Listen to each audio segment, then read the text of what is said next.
ಒತ್ತಡದ ಬದುಕು, ಪೌಷ್ಟಿಕ ಆಹಾರದ ಕೊರತೆಯಿಂದ ಶುಗರ್, ಬಿಪಿ, ಬೊಜ್ಜು, ಗ್ಯಾಸ್ಟ್ರಿಕ್ ನಂತಹ ಆರೋಗ್ಯ ಸಮಸ್ಯೆ. ಹೆಚ್ಚು ಪೋಷಕಾಂಶಯುಕ್ತ ಆಹಾರ ಮತ್ತು ಸಿರಿಧಾನ್ಯಗಳೇ ಇದಕ್ಕೆ ಪರಿಹಾರ. ಮಿಲೆಕ್ಸ್ ಚೂರ್ಣಂ ಇಂದಿನ ವೇಗದ ಬದುಕಿಗೆ ಪುರಾತನ ಪೋಷಣೆಯ ಶಕ್ತಿ. ಇದು ಸಿರಿಧಾನ್ಯ, ಡ್ರೈ ಫ್ರೂಟ್ಸ್, ಮೊಳಕೆ ಕಾಳುಗಳು, ಧಾನ್ಯಗಳು ಹಾಗೂ ಸೀಡ್ಸ್ ಇಂದ ಸಮೃದ್ಧವಾಗಿದೆ. ಬನ್ನಿ ಮತ್ತೆ ಸಾಂಪ್ರದಾಯಿಕ ಸಿರಿಧಾನ್ಯಗಳಿಗೆ ಹಿಂದಿರುಗೋಣ. ಆರ್ಡರ್ ಮಾಡಲು ಲಿಂಕ್ ಡಿಸ್ಕ್ರಿಪ್ಷನ್ ಮತ್ತು ಪಿನ್ ಕಾಮೆಂಟ್ ನಲ್ಲಿದೆ.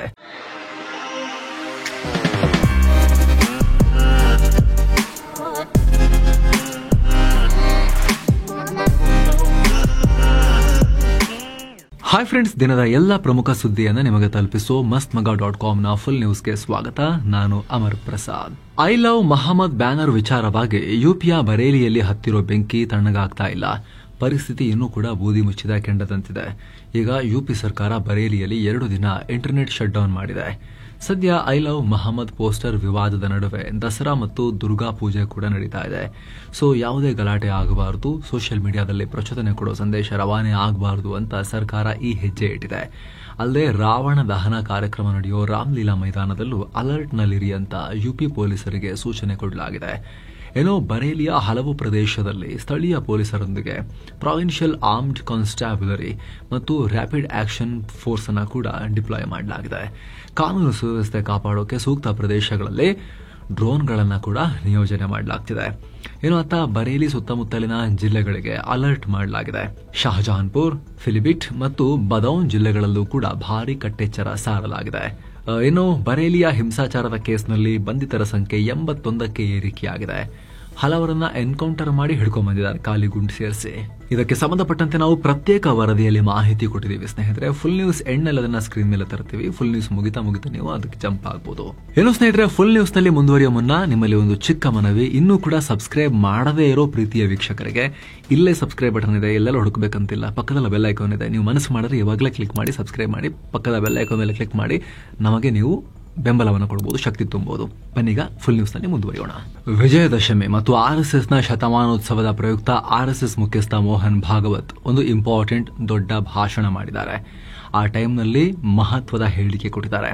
ಜೆನ್ ಝಿ ಪ್ರೊಟೆಸ್ಟ್ ಬಗ್ಗೆ, ಟ್ಯಾರಿಫ್ ಬಗ್ಗೆ, ಹಿಂದೂಯಿಸಂ ಬಗ್ಗೆ ಸಾಕಷ್ಟು ಮಾತನಾಡಿದ್ದಾರೆ. ಜಗತ್ತಲ್ಲಿ ಎಲ್ಲ ರಾಷ್ಟ್ರಗಳು ಪರಸ್ಪರ ವ್ಯಾಪಾರ ಸಂಬಂಧ ಹೊಂದಿದ್ದಾವೆ. ಆದರೆ ವ್ಯಾಪಾರ ಪಾಲುದಾರರ ಮೇಲೆ ಭಾರತದ ಅವಲಂಬನೆ ಅಸಹಾಯಕತೆಯಾಗಿ ಬದಲಾಗಬಾರದು.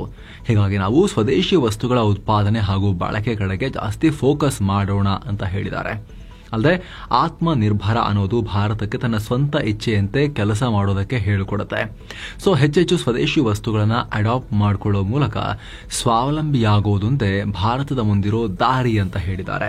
ಸೇಮ್ ಟೈಮ್ ಐಸೋಲೇಟೆಡ್ ಆದ್ರೆ, ಏಕಾಂಗಿ ಆದ್ರೆ ಯಾವ ರಾಷ್ಟ್ರವೂ ಸರ್ವೈವ್ ಆಗಲ್ಲ ಅನ್ನೋದನ್ನ ಕೂಡ ಒತ್ತಿ ಹೇಳಿದ್ದಾರೆ. ಏನೋ ನೇಪಾಳದಲ್ಲಿ ನಡೆದ ಜೆನ್ ಝಿ ಪ್ರತಿಭಟನೆ ಬಗ್ಗೆ ಕೂಡ ಮಾತನಾಡಿದ್ದಾರೆ. ಭಾರತದ ಪಕ್ಕದಲ್ಲಿ ನಡೆದ ಈ ಕ್ರಾಂತಿ ಖಂಡಿತವಾಗ್ಲೂ ಒಳ್ಳೆ ಲಕ್ಷಣ ಅಲ್ಲ. ಸರ್ಕಾರದೊಂದಿಗೆ ಭಿನ್ನಾಭಿಪ್ರಾಯವನ್ನ ಕಾನೂನು ಮಾರ್ಗದಲ್ಲಿ ಪರಿಹರಿಸಿಕೊಳ್ಬೇಕು. ಈ ಬೃಹತ್ ಪ್ರತಿಭಟನೆಯಿಂದ ಕೆಪಿ ಶರ್ಮಾ ಒಲಿ ಸರ್ಕಾರ ಪತನ ಆಯಿತು. ದಂಗೆ ಅರಾಜಕತೆಗೆ ಕಾರಣ ಆಗುತ್ತೆ. ಇಂತಹ ಅರಾಜಕತೆ ಅನ್ನೋ ಶಬ್ದಕ್ಕೆ ನಾವು ಕಡಿವಾಣ ಹಾಕಬೇಕು. ಇಂತಹ ಘಟನೆಗಳು ವಿದೇಶಿ ಶಕ್ತಿಗಳು ಮಧ್ಯ ಪ್ರವೇಶ ಮಾಡೋಕೆ ದಾರಿ ಮಾಡಿಕೊಡ್ತವೆ. ಅಧಿಕಾರದಲ್ಲಿದ್ದವರು ಜನರಿಂದ ದೂರ ಉಳ್ಕೊಂಡ್ರೆ, ಅವರ ಸಮಸ್ಯೆಗಳನ್ನ ಕೇಳದೇ ಇದ್ರೆ ಈ ರೀತಿ ಆಗತ್ತೆ ಅನ್ನೋದನ್ನ ಕೂಡ ರಾಜಕಾರಣಿಗಳಿಗೆ ಹೇಳಿದ್ದಾರೆ. ಅದು ಸರಿಯಾದ ಮಾರ್ಗ ಅಲ್ಲ. ಆದ್ರೆ ರಾಜಕಾರಣಿಗಳು ಕೂಡ ಜನರ ಹೃದಯ ಬಡಿತಕ್ಕೆ ಕಿವಿಯನ್ನ ಕೊಟ್ಟಿರಬೇಕು. ಯಾವಾಗಲೂ ಕೂಡ ಡಿಟ್ಯಾಚ್ ಆಗಿ ತಂಪಾಡಿ ತಮ್ಮ ಲೋಕದಲ್ಲಿ ಇರಬಾರದು ಅಂತ ಮೋಹನ್ ಭಾಗವತ್ ಹೇಳಿದ್ದಾರೆ. ಏನೋ ಪಹಲ್ಗಾಮ್ ದಾಳಿ, ಆಪರೇಷನ್ ಸಿಂಧೂರ್ ಬಗ್ಗೆ ಕೂಡ ಭಾಗವತ್ ಮಾತನಾಡಿದ್ದಾರೆ. ಕಳೆದ ಏಪ್ರಿಲ್ನಲ್ಲಿ ಪಹಲ್ಗಾಮ್ನಲ್ಲಿ ಉಗ್ರರು ಜನರ ಧರ್ಮ ಕೇಳಿ ಅವರನ್ನ ಹತ್ಯೆ ಮಾಡಿದ್ರು. ಇದಕ್ಕೆ ಇಡೀ ದೇಶದಲ್ಲಿ ಭಾರಿ ವಿರೋಧ ವ್ಯಕ್ತ ಆಯಿತು. ಸರ್ಕಾರ ಮತ್ತು ಸೇನೆ ಕೂಡ ಪ್ರತಿಕಾರ ತೀರಿಸಿದ್ರು. ಸರ್ಕಾರದ ಸಮರ್ಪಣೆ, ಸಶಸ್ತ್ರ ಪಡೆಗಳ ಶೌರ್ಯ ಮತ್ತು ಸಮಾಜದಲ್ಲಿನ ಏಕತೆ ದೇಶದಲ್ಲಿ ಆದರ್ಶ ವಾತಾವರಣ ಸೃಷ್ಟಿ ಮಾಡಿತು. ಪಹಲ್ಗಾಮ್ ದಾಳಿ ಬಳಿಕ ನಮಗೆ ನಮ್ಮ ಮಿತ್ರರು ಯಾರು, ಶತ್ರುಗಳು ಯಾರು ಅಂತ ಗೊತ್ತಾಗಿದೆ. ನಾವು ಎಲ್ಲರೊಂದಿಗೆ ಸೌಹಾರ್ದ ಸ್ವಭಾವ ಹೊಂದಿದ್ರೂ ಕೂಡ ಕೇರ್ಫುಲ್ ಆಗಿರಬೇಕು. ನಮ್ಮ ದೇಶದ ಸುರಕ್ಷತೆಯನ್ನು ಕಾಪಾಡೋ ತಾಕತ್ತು ನಮ್ಮಲ್ಲಿ ಇರಬೇಕು ಅಂತ ಭಾಗವತ್ ಹೇಳಿದ್ದಾರೆ. ಹಾಗೆ ನಮ್ಮೆಲ್ಲರನ್ನು ಒಂದೇ ದಾರದಲ್ಲಿ ಬಂಧಿಸುವ ನಮ್ಮ ಸಂಸ್ಕೃತಿ ಅಂದ್ರೆ ಅದು ನಮ್ಮ ರಾಷ್ಟ್ರೀಯತೆ, ನ್ಯಾಷನಲಿಸಂ. ಅದನ್ನು ನಾವು ಹಿಂದೂ ರಾಷ್ಟ್ರೀಯತೆ ಅಂತ ಕರಿತೀವಿ. ಹಿಂದವಿ, ಭಾರತೀಯ, ಆರ್ಯ ಎಲ್ಲ ಹಿಂದೂಗೆ ಸಮಾನಾರ್ಥಕ ಪದ. ಇದು ನಮ್ಮ ಪ್ರಾಚೀನ ಹಿಂದೂ ರಾಷ್ಟ್ರ. ನಾವು ಎಲ್ಲ ರೀತಿಯ ಏಳಿಗೆ ಮತ್ತು ಪತನಗಳನ್ನು ನೋಡಿದ್ದೇವೆ. ನಾವು ಗುಲಾಮಗಿರಿಯನ್ನು ಕಂಡಿದ್ದೇವೆ. ಆನಂತರ ಸ್ವಾತಂತ್ರ್ಯಕ್ಕೆ ಸಾಕ್ಷಿಯಾಗಿದ್ದೇವೆ. ಹಿಂದೂ ಸಮಾಜ ಜವಾಬ್ದಾರಿಯುತ ಸಮಾಜ. ಇಲ್ಲಿ ಎಲ್ಲರೂ ಒಂದೇ ಅಂತ ನಾವು ಭಾವಿಸ್ತೀವಿ ಅಂತ ಹೇಳಿದ್ದಾರೆ. ಅದು ಹಾಗೆ ಪ್ರತಿ ವರ್ಷ RSS ಮುಖ್ಯಸ್ಥರು ಭಾಷಣ ಮಾಡ್ತಾರೆ. ಆದರೆ ಈ ವರ್ಷ ಅದು ವಿಶೇಷವಾಗಿತ್ತು. ಯಾಕಂದ್ರೆ ಇದು RSSನ 100ನೇ ಶತಮಾನೋತ್ಸವ, 100ನೇ ವರ್ಷಾಚರಣೆ.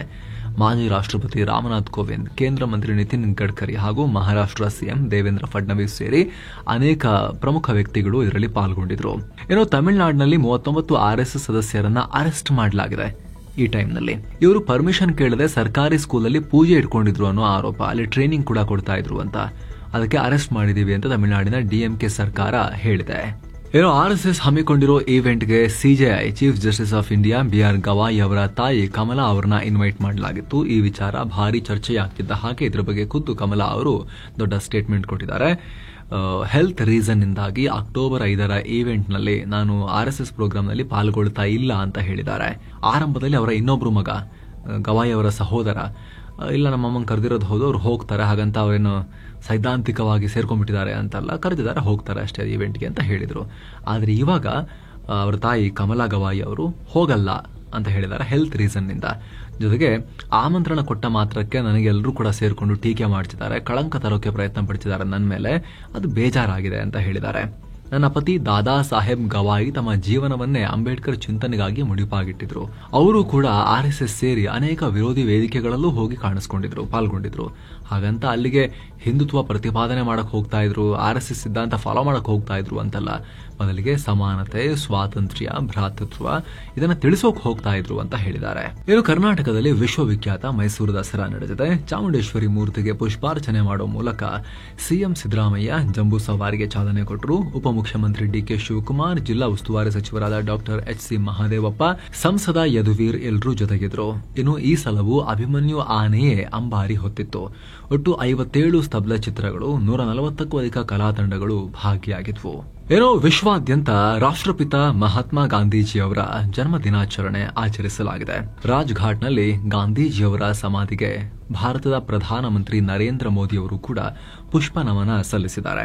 ಅಲ್ಲದೆ ಗಾಂಧೀಜಿ ಈ ಧೈರ್ಯ ಮತ್ತು ಸರಳತೆ ಅನ್ನೋದು ಒಂದು ಚೇಂಜ್ಗೆ, ಬದಲಾವಣೆಗೆ ಹೇಗೆ ದೊಡ್ಡ ಸಾಧನಗಳಾಗುವುದು ಅಂತ ತೋರಿಸ್ಕೊಟ್ಟಿದ್ದಾರೆ. ವಿಕಸಿತ ಭಾರತ ನಿರ್ಮಿಸುವ ನಿಟ್ಟಿನಲ್ಲಿ ನಾವು ಅವರ ಮಾರ್ಗದರ್ಶನ ಪಡಿತೀವಿ ಅಂತ ಹೇಳಿದ್ದಾರೆ. ಏನೋ ಮಾಜಿ ಪ್ರಧಾನಿ ಲಾಲ್ ಬಹದ್ದೂರ್ ಶಾಸ್ತ್ರಿ ಅವರ ಜನ್ಮದಿನ ಕೂಡ ಹೌದು. ಹೀಗಾಗಿ ದೇಶಾದ್ಯಂತ ಅವರ ಜನ್ಮದಿನವನ್ನ ಕೂಡ ಆಚರಿಸಲಾಗಿದೆ. ಬಲಿಷ್ಠ ಮತ್ತು ಸ್ವಾವಲಂಬಿ ಭಾರತ ನಿರ್ಮಾಣಕ್ಕೆ ಶಾಸ್ತ್ರೀಜಿ ನಮಗೆ ಪ್ರೇರಣೆ ಅಂತ ಪ್ರಧಾನಮಂತ್ರಿ ಕೂಡ ಹೇಳಿದ್ದಾರೆ. ಏನೋ ಪ್ರತಿಪಕ್ಷ ನಾಯಕ ರಾಹುಲ್ ಗಾಂಧಿ ವಿದೇಶದಲ್ಲಿದ್ದಂತ ಟೈಮ್ನಲ್ಲಿ ಅವರು ಪ್ರವಾಸ ಮಾಡ್ತಿದ್ದಾಗ ಒಂದು ಈವೆಂಟ್ ನಲ್ಲಿ PM ನರೇಂದ್ರ ಮೋದಿ ಮತ್ತು ಅವರ ಸರ್ಕಾರವನ್ನ ಟೀಕಿಸಿದ್ದಾರೆ. ಕೊಲಂಬಿಯಾದ EIA ಯೂನಿವರ್ಸಿಟಿಯ ಸಂವಾದ ಕಾರ್ಯಕ್ರಮದಲ್ಲಿ ಈ ರೀತಿಯಾಗಿದೆ. ಏನ್ ಹೇಳಿದ್ರು, ಭಾರತ ಅನೇಕ ಧರ್ಮ, ಸಂಪ್ರದಾಯ ಹಾಗೂ ಭಾಷೆಗಳನ್ನ ಹೊಂದಿದೆ. ನಮ್ಮಲ್ಲಿನ ಪ್ರಜಾಪ್ರಭುತ್ವ ವ್ಯವಸ್ಥೆ ಎಲ್ಲರಿಗೂ ಸ್ಥಾನ ಕೊಡುತ್ತೆ. ಆದ್ರೀಗ ಅದೇ ವ್ಯವಸ್ಥೆ ಎಲ್ಲಾ ಕಡೆಯಿಂದ ದಾಳಿಗೊಳಗಾಗ್ತಾ ಇದೆ. ಭಾರತ 140 ಕೋಟಿ ಜನಸಂಖ್ಯೆ ಹೊಂದಿರೋ ದೊಡ್ಡ ರಾಷ್ಟ್ರ, ಜಗತ್ತಿಗೆ ದೊಡ್ಡ ಕೊಡುಗೆ ಕೊಡೋ ಸಾಮರ್ಥ್ಯ ಹೊಂದಿದೆ. ಆದರೆ ಭಾರತಕ್ಕಿರೋ ದೊಡ್ಡ ಅಪಾಯ ಅಂದ್ರೆ ಅದು ಪ್ರಜಾಪ್ರಭುತ್ವದ ಮೇಲಿನ ದಾಳಿ ಅಂತ ಹೇಳಿದ್ದಾರೆ. ಭಾರತ ಚೀನಾದ ನೆರೆಯ ರಾಷ್ಟ್ರ, ಅಮೆರಿಕದ ಕ್ಲೋಸ್ ಪಾರ್ಟ್ನರ್. ಆದ್ರೆ ಆ ಇಬ್ಬರ ನಡುವೆ ಭಾರತ ಸಿಕ್ಕಾಕೊಂಡಿದೆ. ದೇಶದಲ್ಲಿ ಆರ್ಥಿಕ ಬೆಳವಣಿಗೆ ಹೊರತಾಗಿಯೂ ನಮಗೆ ಬೇಕಾದಷ್ಟು ಉದ್ಯೋಗಗಳನ್ನ ಸೃಷ್ಟಿಸಿಕೊಳ್ಳೋಕೆ ಸಾಧ್ಯ ಆಗ್ತಾ ಇಲ್ಲ. ಯಾಕಂದ್ರೆ ನಾವು ಅಗತ್ಯವಿದ್ದಷ್ಟು ಸರಕುಗಳನ್ನ ಉತ್ಪಾದನೆ ಮಾಡಕ್ ಆಗ್ತಾ ಇಲ್ಲ. ನಾವು ಗ್ಲೋಬಲ್ ಲೀಡರ್ ಆಗೋಕೆ ಸಾಧ್ಯ ಇಲ್ಲ. ಬೇರೆ ರಾಷ್ಟ್ರಗಳ ಮೇಲೆ ಡಿಪೆಂಡ್ ಆಗಿದ್ದೀವಿ. ಆದರೆ ಅಮೆರಿಕ ಸ್ಥಿತಿ ಹಾಗಿಲ್ಲ, ಚೀನಾ ಕೂಡ ಹಾಗಲ್ಲ. ಅವರಿಗೆ ಪ್ರಜಾಪ್ರಭುತ್ವ ವ್ಯವಸ್ಥೆ ಇಲ್ಲದೆ ಹೋದ್ರೂ ಕೂಡ ಬೃಹತ್ ಪ್ರಮಾಣದ ಉತ್ಪಾದನೆ ಸಾಧ್ಯ ಅಂತ ತೋರಿಸ್ಕೊಟ್ಟಿದ್ದಾರೆ. ಆದರೆ ಪ್ರಜಾಪ್ರಭುತ್ವ ವ್ಯವಸ್ಥೆ ಇರೋ ನಾವುಗಳು ಅದರ ಚೌಕಟ್ಟಿನ ಒಳಗೆ ಹೆಚ್ಚಿನ ಉತ್ಪಾದನೆ ಮಾಡೋಕೆ ಆಗ್ತಾ ಇಲ್ಲ. ಇದರಿಂದಾಗಿನೇ ನಾವು ಚೀನಾ ಜೊತೆ ಕಾಂಪೀಟ್ ಮಾಡಕ್ ಆಗ್ತಾ ಇಲ್ಲ ಅನ್ನೋ ಹೇಳಿಕೆ ಕೊಟ್ಟಿದ್ದಾರೆ.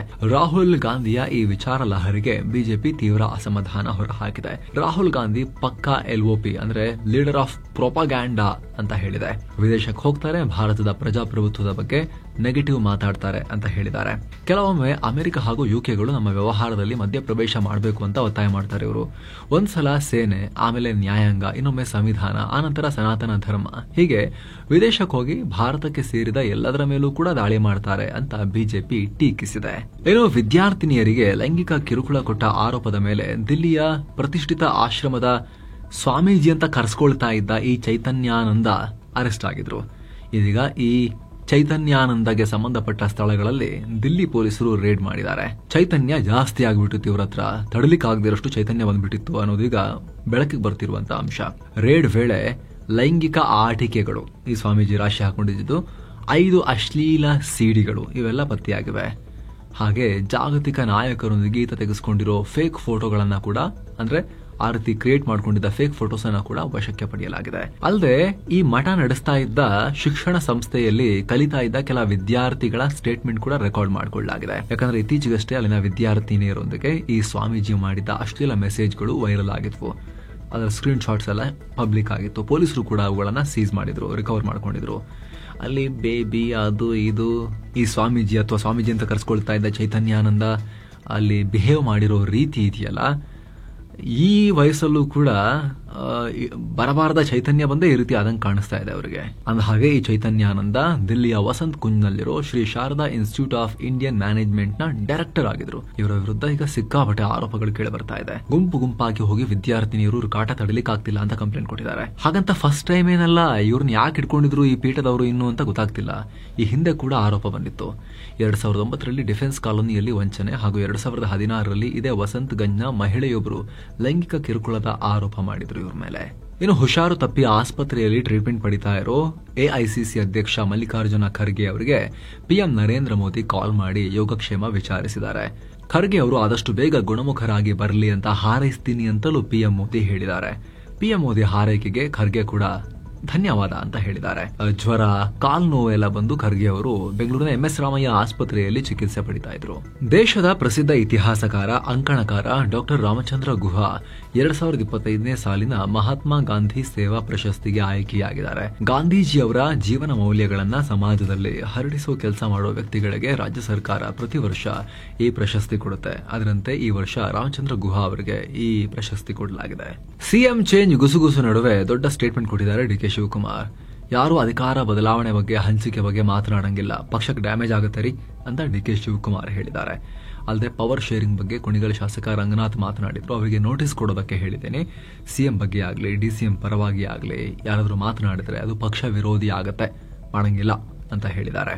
ಮಕ್ಕಳಿಗೆ ಕುಡಿಸೋ ಕೆಮ್ಮಿನ ಸಿರಪ್ ಮತ್ತೆ ಆತಂಕ ಸೃಷ್ಟಿಸಿದೆ. ಇದನ್ನ ಸೇವಿಸಿ 2 ಮಕ್ಕಳು ರಾಜಸ್ಥಾನದಲ್ಲಿ ಮೃತಪಟ್ಟಿದ್ದಾರೆ. ಅಷ್ಟೇ ಅಲ್ಲ, ಔಷಧದ ಸುರಕ್ಷತೆಯನ್ನ ಸಾಬೀತುಪಡಿಸೋಕೆ ಹೋದ ವೈದ್ಯ ಕೂಡ ಮೂರ್ಛೆ ತಪ್ಪಿದ್ದಾರೆ. ಮೃತ ಮಕ್ಕಳು 2 ಮತ್ತು 5 ವರ್ಷದವರಾಗಿದ್ರು. ನಿತೀಶ್ ಅನ್ನೋ ಬಾಲಕನನ್ನ ಕಫದ ಹಿನ್ನೆಲೆಯಲ್ಲಿ ಸರ್ಕಾರಿ ಆಸ್ಪತ್ರೆಗೆ ಕರ್ಕೊಂಡು ಹೋಗಲಾಗಿತ್ತು. ಅಲ್ಲಿ ಡಾಕ್ಟರ್ ಡೆಕ್ಸ್ಟ್ರೋ ಮೆಥಾರ್ಫನ್ ಹೈಡ್ರೋಬ್ರೋಮೈಡ್ ಅನ್ನೋ ಈ ಅಂಶವನ್ನ ಹೊಂದಿದ ಸಿರಪ್ ಅನ್ನ ಕೊಟ್ಟಿದ್ರು. ರಾತ್ರಿ 11:30 ಸುಮಾರಿಗೆ ಔಷಧ ಸೇವಿಸಿ ಮಲಗಿದ್ದ ಬಾಲಕ ಬೆಳಗ್ಗೆ 3ರ ಹೊತ್ತಿಗೆ ಎದ್ದಿದ್ದಾನೆ. ಆನಂತರ ಮತ್ತೆ ಏಳಲೇ ಇಲ್ಲ. ಈ ಸಿರಪ್ ಅನ್ನ ಕೈಝೋನ್ ಫಾರ್ಮಾ ಮ್ಯಾನುಫ್ಯಾಕ್ಚರ್ ಮಾಡಿತ್ತು ಅಂತ ಗೊತ್ತಾಗಿದೆ.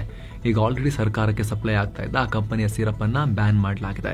ಹಾಗೆ ಇದನ್ನ ಸೇವಿಸಿದ 10ಕ್ಕಿಂತ ಅಧಿಕ ಮಕ್ಕಳ ಆರೋಗ್ಯ ಹಾಳಾಗಿದೆ. ಆದ್ರೆ ಆತಂಕಕಾರಿ ವಿಚಾರ ಏನು ಅಂದ್ರೆ, ವರದಿಗಳ ಪ್ರಕಾರ 1,33,000ಕ್ಕೂ ಅಧಿಕ ಬಾಟಲ್ಗಳು ರಾಜಸ್ಥಾನದಾದ್ಯಂತ ಹರಡಿಬಿಟ್ಟಿವೆ, ಆಲ್ರೆಡಿ ಸೇಲ್ ಆಗ್ಬಿಟ್ಟಿವೆ, ಕೊಡಲಾಗಿದೆ. ಮಧ್ಯಪ್ರದೇಶದಲ್ಲೂ ಕೂಡ ಇದೇ ತರದ ಘಟನೆಯಾಗಿದೆ. ಕಳೆದ ಕೆಲ ದಿನಗಳಿಂದ 6 ಮಕ್ಕಳು ಮೃತಪಟ್ಟಿದ್ದಾರೆ. ಹೀಗಾಗಿ national centre for disease control ಘಟನೆಗೆ ಕಾರಣವಾದ ಸಿರಪ್ಗಳನ್ನ ಪರೀಕ್ಷೆಗೆ ಕಳಿಸಿಕೊಟ್ಟಿದೆ. ಈಗ ಕೇಂದ್ರ ಸರ್ಕಾರ ಎಲ್ಲ ರಾಜ್ಯಗಳಿಗೆ ಒಟ್ಟು 1,01,603 ಕೋಟಿ ರೂಪಾಯಿ ಮೊತ್ತದ ತೆರಿಗೆ ಪಾಲನ್ನ, ಟ್ಯಾಕ್ಸ್ ಡೆವಲ್ಯೂಷನ್ ಅನ್ನ ರಿಲೀಸ್ ಮಾಡಿದೆ. ಅದರಲ್ಲಿ ಕರ್ನಾಟಕಕ್ಕೆ 3,705 ಕೋಟಿ ರೂಪಾಯಿ ಬಂದಿದೆ. ದೇಶದಲ್ಲಿ ಅತಿ ಹೆಚ್ಚಿನ ಜನಸಂಖ್ಯೆ ಹೊಂದಿರೋ ಹಿಂದುಳಿದ ರಾಜ್ಯವೂ ಆಗಿರೋ ಯುಪಿಗೆ 18,227 ಕೋಟಿ ರೂಪಾಯಿ ಹೋಗಿದೆ. ಹಾಗೆ ಅದರ ನೆಕ್ಸ್ಟ್ ಯುಪಿ ಪಕ್ಕದಲ್ಲೇ ಬರೋ, ಈಗ ಎಲೆಕ್ಷನ್ ಕೂಡ ಹತ್ತಿರದಲ್ಲಿರೋ ಬಿಹಾರ 10,219 ಕೋಟಿ. ಮೂರನೇದಾಗಿ ಮಧ್ಯಪ್ರದೇಶಕ್ಕೆ 7,976 ಕೋಟಿ ರೂಪಾಯಿ ಬಂದಿದೆ. ಹಾಗೆ ತಮಿಳುನಾಡಿಗೆ 4,144 ಕೋಟಿ ರೂಪಾಯಿ ಬಂದಿದೆ. ಇನ್ನು ಅತಿ ಕಡಿಮೆ ಅಂದ್ರೆ ಗೋವಾಗೆ 392 ಕೋಟಿ ರೂಪಾಯಿ, ಸಿಕ್ಕಿಂಗೆ 394 ಕೋಟಿ ರೂಪಾಯಿ ಬಂದಿದೆ. ಪಶ್ಚಿಮ ಬಂಗಾಳಕ್ಕೂ ಕೂಡ ಸುಮಾರು 8,000 ಕೋಟಿ ರೂಪಾಯಿ ಬಂದಿದೆ. ಇಡೀ ಪಟ್ಟಿಯನ್ನು ನೀವೀಗ ಸ್ಕ್ರೀನ್ ಮೇಲೆ ನೋಡ್ತಾ ಇದ್ದೀರಿ ಸ್ನೇಹಿತರೆ. ಏನೋ ಚೀನಾ ಮತ್ತು ತೈವಾನ್ ನಡುವೆ ಮತ್ತೆ ಉದ್ವಿಗ್ನತೆ ಹೆಚ್ಚಾಗಿದೆ. ತೈವಾನ್ ಮೇಲೆ ದಾಳಿ ಮಾಡಿರೋ ಚೀನಾ ಈಗ ಮಂಗೋಲಿಯಾದ ತನ್ನ ಸೇನಾ ನೆಲೆಯಲ್ಲಿ ಅತಿ ದೊಡ್ಡ ಸಮರಾಭ್ಯಾಸ ಮಾಡಿದೆ. ಮಂಗೋಲಿಯಾದಲ್ಲಿ ಯಾವ ತರ ತೈವಾನ್ ಸಮರಾಭ್ಯಾಸ, ಒಂದು ಮಿನಿ ತೈವಾನ್ ನಿರ್ಮಾಣ ಮಾಡಿದೆ ಸ್ನೇಹಿತರೆ. ಅವರು ಲೆಕ್ಕಾಚಾರ ನೋಡಿ, ಅವರದು ಮಂಗೋಲಿಯಾ ಹತ್ರ ಖಾಲಿ ಜಾಗದಲ್ಲಿ ಒಂದು ಮಿನಿ ತೈವಾನ್ ನಿರ್ಮಾಣ ಮಾಡಿ ಹೆಂಗ್ ಹೊಡಿಬೇಕು, ಹೆಂಗ್ ನುಗ್ಗಬೇಕು ಅಂತ ಪ್ರಾಕ್ಟೀಸ್ ಮಾಡಿದ್ದಾರೆ. ತೈವಾನ್ನ ಕಟ್ಟಡಗಳು, ಮಿಲಿಟರಿ ಇನ್ಫ್ರಾ, ಅವರ ಬೇಸ್ಗಳು, ಸೇತುವೆಗಳು, ಅವರ ಮಿಸೈಲ್ ಕೇಂದ್ರಗಳು ಎಲ್ಲವನ್ನ ಕ್ರಿಯೇಟ್ ಮಾಡಿ ಅದನ್ನು ಹೆಂಗ್ ಹೊಡಿಬೇಕು ಅಂತ ಪ್ಲಾನ್ ಮಾಡಿದ್ದಾರೆ. ಇದರ ಸ್ಯಾಟಲೈಟ್ ಇಮೇಜಸ್ ಈಗ ಬಹಿರಂಗ ಆಗಿದೆ. ಇದರಲ್ಲಿ ತೈವಾನ್ನ ಅಧ್ಯಕ್ಷೀಯ ಕಚೇರಿ, ಸುಪ್ರೀಂ ಕೋರ್ಟ್, ವಿದೇಶಾಂಗ ವ್ಯವಹಾರಗಳ ಸಚಿವಾಲಯ, ರಕ್ಷಣಾ ಸಚಿವಾಲಯ ಎಲ್ಲ ಸೇರಿದೆ. ಎಲ್ಲದರ ಪ್ರತಿಕೃತಿ ಮಾಡಿಟ್ಟು ಯುದ್ಧ ಟ್ಯಾಂಕ್, ಫೈಟರ್ ಜೆಟ್ ತಗೊಂಡೋಗಿ ಧ್ವಂಸ ಮಾಡಿ ಆ ರೀತಿ ಪ್ರಾಕ್ಟೀಸ್ ಮಾಡಿದ್ದಾರೆ. ಹಾಗೆ ಟನಲ್ ಒಳಗೆ ಸೇರ್ಕೊಂಡ್ರೂ ಕೂಡ ತೈವಾನ್ ನಾಯಕರನ್ನ ಹೇಗೆ ನಾಶ ಮಾಡಬೇಕು ಅಂತಲೂ ಪ್ರಾಕ್ಟೀಸ್ ಮಾಡಿದ್ದಾರೆ. ಈ ನಕಲಿ ತೈವಾನನ್ನ ಚೀನಾ 2015ರಿಂದ ನಿರ್ಮಾಣ ಮಾಡ್ತಾ ಇತ್ತು. 2020ರಿಂದ ಯುದ್ಧಾಭ್ಯಾಸ ನಡೀತಾ ಇದೆ. ಆದರೆ ಗಮನಿಸಬೇಕಾದ ಸಂಗತಿ ಅಂದರೆ ಜಸ್ಟ್ 5 ವರ್ಷದಲ್ಲಿ ಈ ಪ್ರತಿಕೃತಿಗಳ ಸೈಜ್ 3 ಪಟ್ಟು ಹೆಚ್ಚಾಗಿದೆ. ಅಂದರೆ ಪ್ರತಿ ವರ್ಷ ತೈವಾನ್ನ ಸೈಜ್ ಕಂಪೇರ್ ಆಗೋ ರೀತಿ ರಿಯಲ್ ಕಾಂಬ್ಯಾಟ್ ಸೀನ್ ಅನ್ನ ರೆಡಿ ಮಾಡ್ಕೊಂಡು ಹೋಗ್ತಿದ್ದಾರೆ. ಈಗ ಆಲ್ರೆಡಿ ಅಮೆರಿಕ ಜೊತೆಗೆ ತೈವಾನ್ ಅಂತರ ಕಾಯ್ಕೊಳ್ತಿರೋದ್ರಿಂದ ಮತ್ತು ಚೀನಾ ಅಮೆರಿಕದ ವೀಕ್ನೆಸ್, ರೇರ್ ಅರ್ತ್ ವಿಚಾರ ತಿಳ್ಕೊಂಡಿರೋದ್ರಿಂದ ಆದಷ್ಟು ಬೇಗದಲ್ಲಿ ಚೀನಾ ದಾಳಿ ಮಾಡಿಬಿಡಬಹುದು ಅಂತ ಹೇಳಲಾಗ್ತಿದೆ. ಈ ಮಧ್ಯೆ ತೈವಾನ್ ಕೂಡ ಸ್ಫೋಟಕ ಆರೋಪ ಮಾಡಿದೆ. ಚೀನಾ ತೈವಾನ್ ಮೇಲೆ ದಾಳಿ ಮಾಡೋಕೆ ಲೀಗಲ್ ಕಾರಣಗಳನ್ನ ಹುಡುಕ್ತಾ ಇದೆ ಅಂತ ಹೇಳಿದೆ. ಅಂದರೆ UN ರೆಸಲ್ಯೂಷನ್ 2758 ಪ್ರಕಾರ ತೈವಾನ್ ಚೀನಾದ ಭಾಗ ಅಂತ ವಿಶ್ವಸಂಸ್ಥೆ ಗುರುತಿಸಿದೆ. ಸೊ ಅದನ್ನ ಆಧಾರವಾಗಿಟ್ಕೊಂಡು ವಿಶ್ವಸಂಸ್ಥೆಯಲ್ಲಿ ಚೀನಾ ಈ ಗೇಮ್ ಮಾಡುತ್ತೆ ಅಂತ ತೈವಾನ್ ಹೇಳಿದೆ. ಇನ್ನೊಂದು ಕಡೆ ಪೋಲೆಂಡ್ನಲ್ಲಿ ನಿಂತುಕೊಂಡು ತೈವಾನ್ ಅಧಿಕಾರಿ ಅಮೆರಿಕ ಮತ್ತು ಮಿತ್ರರಿಗೆ ದೊಡ್ಡ ಎಚ್ಚರಿಕೆ ಕೊಟ್ಟಿದ್ದಾರೆ. ನೀವೀಗ ಯುಕ್ರೇನ್ ಅನ್ನ ಕೈಬಿಟ್ರೆ ಅವರು ಖಂಡಿತ ಸೋಲ್ತಾರೆ. ಅವರ ಸೋಲು ನಾಳೆ ಚೀನಾಗೆ ಪ್ರೋತ್ಸಾಹ ಕೊಡುತ್ತೆ, ನಮ್ಮ ಮೇಲೆ ಬರ್ತಾರೆ ಅವರು ನೋಡಿ ಅಂತ ಎಚ್ಚರಿಕೆ ಕೊಟ್ಟಿದ್ದಾರೆ. ಇನ್ನು ಯಹೂದಿಗಳ ಪವಿತ್ರ ದಿನವೇ ಅವರ ಧಾರ್ಮಿಕ ಕೇಂದ್ರದ ಮೇಲೆ ದಾಳಿಯಾಗಿರುವ ಘಟನೆ ಇಂಗ್ಲೆಂಡ್ನ ಮ್ಯಾಂಚೆಸ್ಟರ್ ನಲ್ಲಿ ಆಗಿದೆ. ಅಲ್ಲಿನ ಸಿನಗಾಗ್ ಅಂದ್ರೆ ಯಹೂದಿ ಧಾರ್ಮಿಕ ಕೇಂದ್ರದ ಹೊರಗೆ ದುಷ್ಕರ್ಮಿಯೊಬ್ಬ ಸಾರ್ವಜನಿಕರ ಮೇಲೆ ಕಾರ್ ಹಾಯಿಸಿ ಮಾರಕಾಸ್ತ್ರಗಳಿಂದ ದಾಳಿ ಮಾಡಿದ್ದಾನೆ. ಪರಿಣಾಮ 2 ಮೃತಪಟ್ಟಿದ್ದಾರೆ, 3 ಗಂಭೀರ ಗಾಯಗೊಂಡಿದ್ದಾರೆ. ಇದಾಗ್ತಿದ್ದ ಹಾಗೆ ಪೊಲೀಸರು ಬಂದಿದ್ದಾರೆ, ದಾಳಿಕೋರನನ್ನ ಹೊಡೆದುರುಳಿಸಿದ್ದಾರೆ. ಯೋಮ್ ಕಿಪುರ್ ಅನ್ನೋ ಯಹೂದಿಗಳ ಪವಿತ್ರ ದಿನವೇ ಈ ಘಟನೆಯಾಗಿದೆ. ಪ್ರತಿ ವರ್ಷ ಯಹೂದಿಗಳು ಈ ದಿನ ತಾವು ಮಾಡಿದ ತಪ್ಪಿಗೆ ದೇವರಲ್ಲಿ ಕ್ಷಮಾದಾನ ಕೋರ್ತಾರೆ. ಇದನ್ನ ವರ್ಷದ ಪವಿತ್ರ ದಿನ ಅಂತ ಭಾವಿಸ್ತಾರೆ. ಇಂಥ ಸಂದರ್ಭದಲ್ಲೇ ಹೀಗಾಗಿದೆ. ಇನ್ನು ಘಟನೆಗೆ British prime minister Keir Starmer ಕಳವಳ ವ್ಯಕ್ತಪಡಿಸಿದ್ದಾರೆ. ದೇಶದ ಎಲ್ಲ ಸಿನಗಾಗ್ಗಳ ಬಳಿ ಹೆಚ್ಚಿನ ಪೊಲೀಸರನ್ನ ಹಾಕ್ತೀವಿ ಅಂತ ಹೇಳಿದ್ದಾರೆ. ಇನ್ನು ತನಿಖೆ ಮುಂದುವರೆದಿದೆ. ಈ ದಾಳಿ ಮಾಡಿದ ವ್ಯಕ್ತಿಯ ಹಿನ್ನೆಲೆ ಏನು, ಆತನ ಉದ್ದೇಶ ಏನಾಗಿತ್ತು ಇನ್ನಷ್ಟೇ ಕ್ಲಿಯರ್ ಆಗಬೇಕು. ತುಂಬಾ ಜನಕ್ಕೆ ಯೋಮ್ ಕಿಪುರ್ ಹೆಸರು ಕೇಳಿದ ತಕ್ಷಣ 1973ರ ಯೋಮ್ ಕಿಪುರ್ ವಾರ್ ಅಥವಾ ಅರಬ್ ಇಸ್ರೇಲಿ ವಾರ್ ನೆನಪಿರಬಹುದು. ಈ ದಿನವನ್ನ ಮೈಂಡಲ್ಲಿ ಇಟ್ಕೊಂಡೇ ಯುದ್ಧ ಶುರುವಾಯ್ತು ಆ ಟೈಮ್ನಲ್ಲಿ ಅಂತ ಇಸ್ರೇಲ್ನವರದನ್ನ ಯೋಮ್ ಕಿಪುರ್ ವಾರ್ ಅಂತ ಕರೀತಾರೆ. ಜಗತ್ತು ಕೂಡ ಹಾಗೆ ಕರೆಯುತ್ತೆ. ಆದರೆ ಅರಬ್ ವರ್ಲ್ಡ್ ಇದನ್ನ ರಮದಾನ್ ವಾರ್ ಅಂತಾನೂ ಕೂಡ ಅವರು ಅದನ್ನ ಕರ್ಕೊಳ್ತಾರೆ. ಸೊ ಇನ್ ಜನರಲ್ ಇದು ಯೋಮ್ ಕಿಪುರ್ ಅಂದ್ರೆ ಧಾರ್ಮಿಕವಾಗಿ ಒಂದು ಮಹತ್ವದ ದಿನ ಯಹೂದಿಗಳಿಗೆ. ಆ ದಿನದಿಂದ ಇವತ್ತು ಇಂಗ್ಲೆಂಡ್ನಲ್ಲಿ ಅಲ್ಲಿ ಮ್ಯಾಂಚೆಸ್ಟರ್ನಲ್ಲಿ ಅಟ್ಯಾಕ್ ಆಗಿದೆ. ಇನ್ನು ಭಾರತ ಮತ್ತು ವೆಸ್ಟ್ ಇಂಡೀಸ್ ನಡುವಿನ 2 ಪಂದ್ಯಗಳ ಟೆಸ್ಟ್ ಸೀರೀಸ್ ಶುರುವಾಗಿದೆ. ಅಹಮದಾಬಾದ್ನ ನರೇಂದ್ರ ಮೋದಿ ಸ್ಟೇಡಿಯಂನಲ್ಲಿ ಮೊದಲ ಟೆಸ್ಟ್ ನಡೀತಾ ಇದೆ. ಟಾಸ್ ಗೆದ್ದ ವೆಸ್ಟ್ ಇಂಡೀಸ್ ಮೊದಲು ಬ್ಯಾಟಿಂಗ್ ನಡೆಸಿತು. ಆದರೆ ಫಸ್ಟ್ ಇನ್ನಿಂಗ್ಸ್ನಲ್ಲಿ ಕೇವಲ 162 ರನ್ಗಳಿಗೆ ಆಲ್ಔಟ್ ಆಗಿಬಿಡಿತು. ಭಾರತದ ಪರವಾಗಿ ಸಿರಾಜ್ 4 ಹಾಗೂ ಬೂಮ್ರಾ 3 ವಿಕೆಟ್ ಪಡೆದರು. ಇನ್ನು ಮೊದಲ ಇನ್ನಿಂಗ್ಸ್ ಶುರು ಮಾಡಿರೋ ಭಾರತ ದೊಡ್ಡ ಸ್ಕೋರ್ ಕಲೆ ಹಾಕೋ ನಿರೀಕ್ಷೆ ಇದೆ. ಮೊದಲ ದಿನದಾಟದ ಅಂತ್ಯಕ್ಕೆ ಟೀಂ ಇಂಡಿಯಾ 2 ವಿಕೆಟ್ ನಷ್ಟಕ್ಕೆ 121 ರನ್ ಗಳಿಸಿದೆ. ಭಾರತದ ಪರ ಓಪನರ್ ಆಗಿ ಕಣಕ್ಕಿಳಿದ ಕನ್ನಡಿಗ KL ರಾಹುಲ್, ಅಜಯ್ 53 ರನ್ ಹಾಗೂ ನಾಯಕ ಶುಭ್ಮನ್ ಗಿಲ್ 18 ರನ್ ಗಳಿಸಿ ಕ್ರೀಸ್ನಲ್ಲಿದ್ದಾರೆ. ಸೊ ಫ್ರೆಂಡ್ಸ್, ಇದಾಗಿತ್ತು ಇವತ್ತಿನ ಫುಲ್ ನ್ಯೂಸ್. ನಾವು ಕುಯ್ದಿಲ್ಲ, ಎಳೆದಿಲ್ಲ, ಕಿರ್ಚಾಡಿಲ್ಲ, ಬರೀ ಸುದ್ದಿಯ ರೀತಿಯಲ್ಲಿ ತಲುಪಿಸುವ ಪ್ರಯತ್ನವನ್ನ ಮಾಡಿದ್ದೀವಿ. ನಮ್ಮ ಈ ಪ್ರಯತ್ನ ನಿಮಗೆ ಇಷ್ಟ ಆಗ್ತಾ ಇದ್ರೆ ದಯವಿಟ್ಟು mastmaga.com ಈ ಚಾನಲ್ಗೆ ಸಬ್ಸ್ಕ್ರೈಬ್ ಮಾಡಿ ಪಕ್ಕದ ಬೆಲ್ ಐಕಾನ್ ಮೇಲೆ ಕ್ಲಿಕ್ ಮಾಡೋದನ್ನ ಯಾವುದೇ ಕಾರಣಕ್ಕೂ ಮರಿಬೇಡಿ ಅಂತ ಮತ್ತೊಮ್ಮೆ ನಿಮಗೆ reminder. Thank you so much. ಮತ್ತೆ ಭೇಟಿ ಆಗ್ತಿರೋಣ ಸ್ನೇಹಿತರೆ. ನಮಸ್ತೆ.